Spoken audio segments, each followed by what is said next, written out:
Hi hello வணக்கம். நான் உங்கள் அரிசி வித்தகர் மடிப்பாக்கம் சரஸ்வதி கேட்டரிங் சர்வீஸ் மாப்போல முதல் கட்டுசாதம் வரை பாபு. எப்படி இருக்கீங்க? நல்லா இருக்கீங்களா?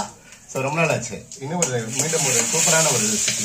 இன்னைக்கு பண்ணக்கூடிய ரெசிபி என்ன பார்த்தீங்க அப்படின்னா சீசன் பொடி மாஸ். இதனோட அது பேர் புதுசாக இருக்கேன்னு யோசிக்கிறீங்களா?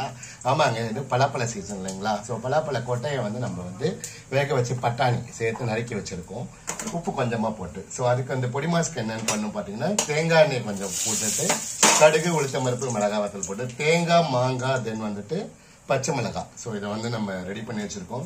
இதை அதில் போட்டு நல்லா வதக்கிடுறோம். ஸோ மாங்காய் நமக்கு லைட்டாக வெந்தால் போதும். பச்சை மிளகாவும் லைட்டாக அந்த எண்ணெயிலேயே ஃப்ரை ஆகிடும். காரத்துக்கு நமக்கு இந்த பச்சை மிளகாய் தான் நமக்கு காரம். வேற காரம் வேணுன்ற அவசியம் இருக்காது. ஸோ ரெடியா இருக்கு. ஒரு 2 நிமிஷம் மூடி வச்சிங்க அப்படின்னா இந்த தேங்காய் நல்லா ஃப்ரை ஆயிடும். மாங்காவும் பச்சை மிளகாவும் நல்லா வெந்துடும் உங்களுக்கு. ஸோ அதுக்கப்புறம் என்ன பண்ணணும்னு பார்த்தீங்க அப்படின்னா இந்த பலாப்பழம் கொட்டை ப்ளஸ் பட்டாணி வேக வச்சு எடுத்து வச்சிருக்கோம் இல்லையா, அதை நம்ம இதில் போட்டு ஃப்ரை பண்ணோம் அப்படின்னா சூடான சுவையான சீசன் பொடிமா பலாப்பழ கொட்டை பொடிமா ரெடி.